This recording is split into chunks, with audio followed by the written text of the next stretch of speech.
1987 राजस्थान के एक छोटा गांव भैरवपुर। गांव के एक कोने में एक छुड़ी हुई हवेली थी जिसे लोग अंधेरी हवेली कहते थे।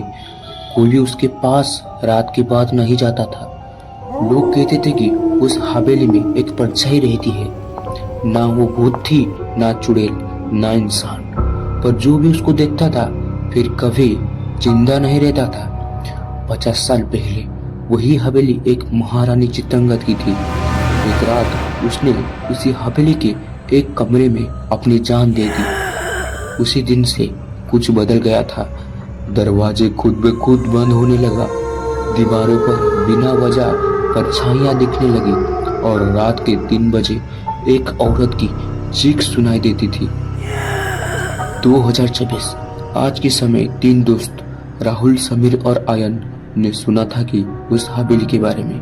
वो हॉरर डॉक्यूमेंट्रीज बनाते थे और उन्हें लगा कि ये सिर्फ गांव वाले की एक बकवास है। इसीलिए रात के 12 बजे वो कैमरा और टॉर्च लेकर हवेली के अंदर चले गए।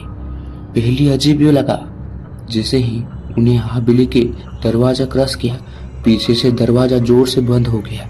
समीर हंसा, हवा चल रही होगी, पर हवा नहीं चल रही थी। दूसरा संकेत, कैमरा ग्लिच होने लगा, फ्लैशलाइट ब्लिंक होने लगी। राहुल बोला, भाई लग रहा है जिसे कोई हमको देख रहा है, हमारा पीछा कोई कर रहा है। और तब आवाज आई, एक हल्की सी सरकने की आवाज, जिसने नंगे पैर जमीन पर घसीटते हुए जा रहा होगा।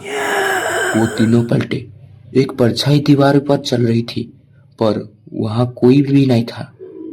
राहुल ने अपनी टॉर्च उस परछाई के ऊपर दिखाया, पर ये क्या, वो परछाई वैसे नहीं थी जैसे नॉर्मल शैडो होती है। वो हिल रही थी, लेकिन उसका सामने कोई भी इंसान खड़ा नहीं था। और फिर एक आवाज आई, एक सूखी खराश भरी आवाज, तुम्हें यहाँ नहीं आना था।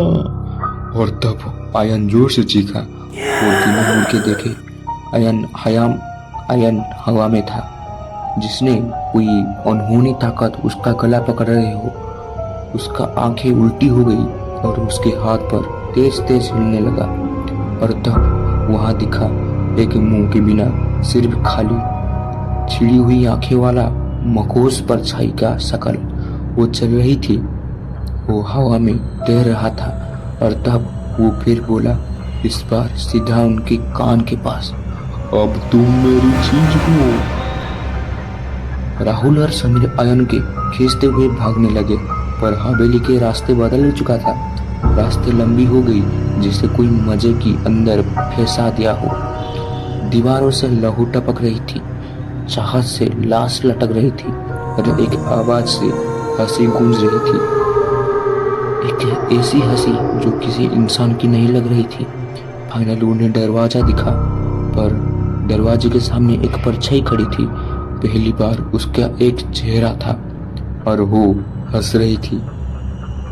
किसी तरह राहुल और समीर आयन को खींचते हुए हवेली के बाहर निकल गए। गांव वाले ऑलरेडी बाहर खड़े थे। एक बुढ़ा साधु बोला, तुम्हें अंदर नहीं जाना चाहिए था, अब वो तुम्हें हमेशा मार कर दे छोड़ेगा। उन्हें पता चला कि काला परछाई सिर्फ एक भूत नहीं थी, वो एक श्राप है।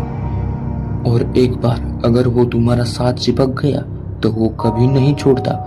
आखिरी रात राहुल, समीर और आयन एक अलग अलग शहर चले गए, पर रात को हर बार जब ही वो लाइट ऑफ करते, एक पता नहीं कहां से एक परछाई उनकी दीवारों पर चल रही थी और एक ही बात गूंजती, तुम मुझे कभी नहीं भूल सकते।